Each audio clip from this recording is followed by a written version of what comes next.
김건희 여사 논란과 관련한 질문이 나오긴 나왔습니다. 그리고 그에 대한 대답도 이어졌고요. 여기 저희가 어제 100분 대담 중에 7분 가량 했습니다. 비중이 적진 않았어요. 요거를 저희가 전체적으로 보여드리면서 부분 문장을 분석해 드리겠습니다.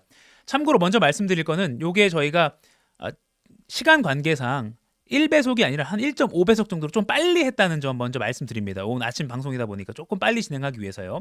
먼저 첫 번째 부분부터 제가 보여드리겠습니다. 보시죠.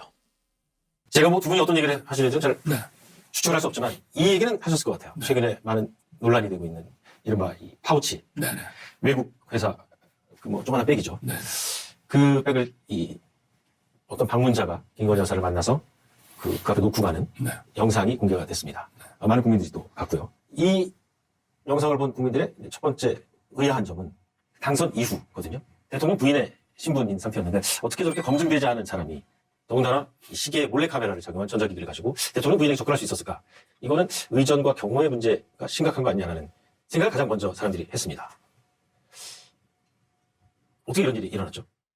네, 앞부분 저희가 여기서 자르고 또 계속 순차적으로 보여드리겠습니다.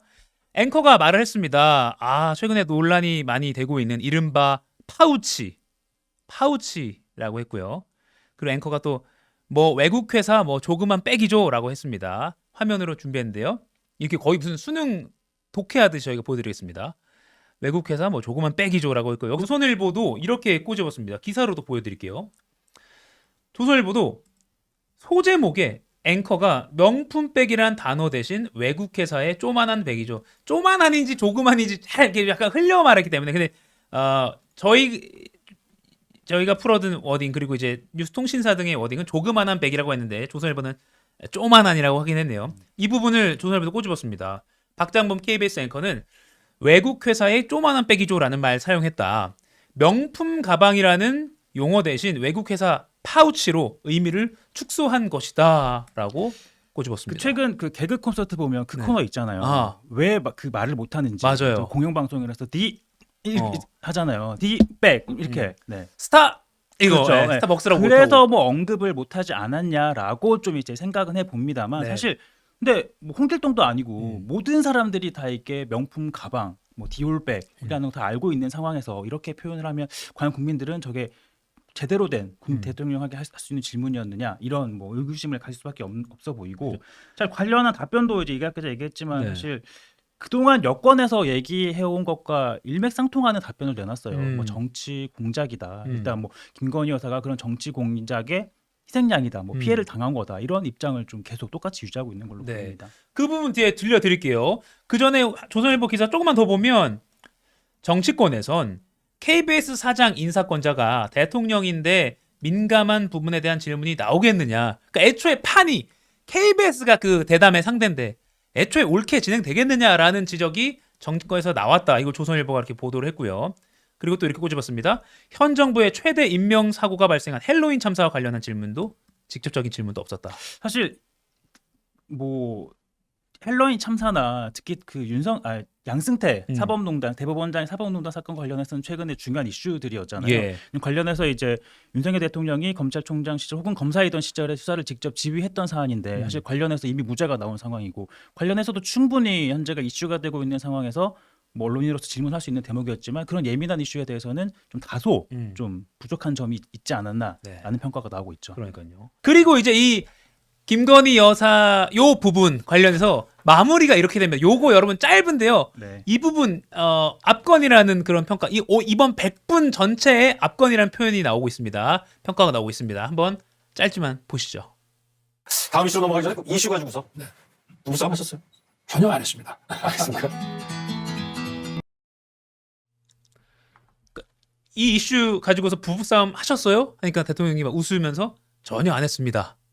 이 부분 어떻게 보셨습니까? 사실 그 좀 좋게 생각하면 위트 있게 좀 넘겨 보려고 뭔가 마무리를 하기 위해서 던진 질문 같긴 한데 솔직히 약간 제 스타일 개그긴 했어요. 사실 저는 약간 재밌었어요. 실제로 대통령도 웃었어요. 웃었는데 사실 뭐 부부싸움 저는 이제 부부가 아니니까 부부싸움이 어떻게 이루어지는지 모르겠지만 뭐 칼로 물베기라고 하잖아요. 뭐 심각한 사안 가지고도 얘기를 뭐 싸우더라도 뭐 이렇게 금방 이제 풀 수 있는 건데 네. 아무튼 네. 사실 저 상황에서 이제 대통령의 모든 국민들이 궁금해하고 좀 중차대한 문제라고 생각하는 그 명품백 가방 받은 수수 의혹에 대해서 과연 저런 질문을 하는 게 좀 적절했나?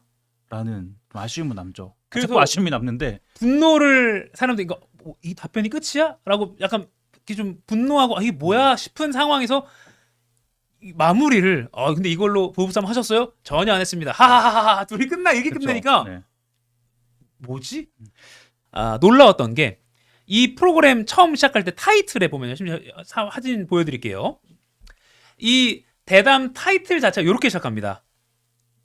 글로벌 중추국가, 반듯한 나라, 살기 좋은 지방시대, 역동적 경제, 담대한 미래. 그러니까 요게 나오면서 이게 정부 국정 홍보 영상인가? 그러니까 이 타이틀이 요게 나오면서부터 어떻게 흘러가겠구나라는 게 첫 시작하자마자 요렇게 뜨니까 그런 느낌이 나더라고요. 이거는 지금 대통령실이 추구하는 어떤 비전 이런 건데 이거를 타이틀로 이렇게 했다는 것 자체가 이 대담 자체의 방향성이 좀 요렇게 가겠구나.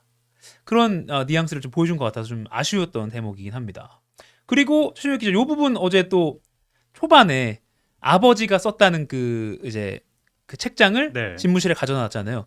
그러니까 요런 부분은 사실 좀 재밌긴 했어요. 그러니까 내용 전체적으로 봤을 때 사실 뭐 다큐 형식으로 진행이 된다고 했을 때 네. 아마 이런 부분이 많이 들어가지 않겠냐라고 생각을 했는데 네. 이제 대담 중간중간에 이런 포인트들을 많이 넣었죠. 음. 뭔가 이제 집무실을 둘러본다거나 국무회의실을 둘러본다거나 그동안 이제 국민들한테는 많이 공개되지 않았던 모습들을 이제 보여주면서 뭔가 친근하게 다가가려고는 했는데 사실 또 이런 대목들이 일각에서는 너무 국정 홍보 대통령의 좀 스토리에 집중을 해서 미화하려고 한 거 아니냐 이런 뭐 평가들이 나오긴 하는데 네. 사실 저 책장이 방금 지금 자막에 있지만 뭐 아버지께서 50년 이상 쓰던 책상이다라고 했는데 지난해 이제 작고한 그 붙인 네. 고 윤기준 교수의 유품을 이제 대통령실에 갖다 놓은 건데 네. 이제 뭐 아버지에 대한 뭐 추억도 소개하면서 아버지가 직접 쓴 뭐 저서에 대해서도 소개를 하고 그 아버지가 그 경제학자시잖아요. 이제 아버지의 뭐 자유시장 경제에 대해서 아버지로부터 많은 영향을 받았다. 뭐 이런 배경들을 설명을 하더라고요. 네. 그래서 사실 이런 부분을 집무실을 투명하게 보여주는 것 분명 긍정적이긴 한데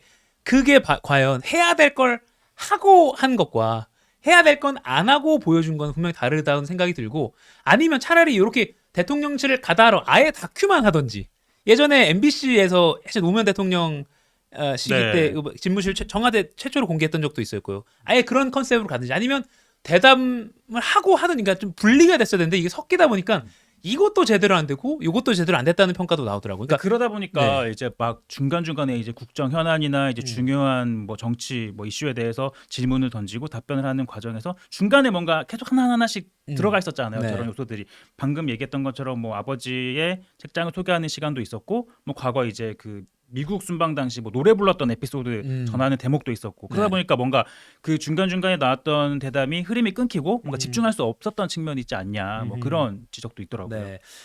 마지막으로 요 장면 하나만 더 꼽겠습니다. 요것도 이제 온라인에서 어제 시청하신 분들이 많이 인상 깊은 장면이라고 한 건데 이제 박장범 앵커가 이 집무실 내에 있는 이게 이제 뭐죠? 국무회의가 열리는 그 회의실에 대통령 자리에 앉아서 그러니까 대통령이 안 잡으라고 했죠. 안 잡으라고 하니까 이제 앉아서 대통령의 어떤 그 국정 운영에 대한 뭐 책임감 같은 게 느껴집니다. 네. 정도의 취지로 발언했습니다. 요 장면도 굳이 대담에 나선 앵커가 이렇게까지 안 잡아야 되냐 이런 지적도 있었어요. 근데 뭐 대통령이 한번 안 잡으라고 하니까 그게- 뭐 이가혁 기자 같으면 안 잡으라고 하면 전 안 잡고 이거 의자 어디 거예요? 이게 브랜드 찾아보고 네, 뭐 안 잡으라고 하니까 안 잡은 것 같긴 한데. 네. 네.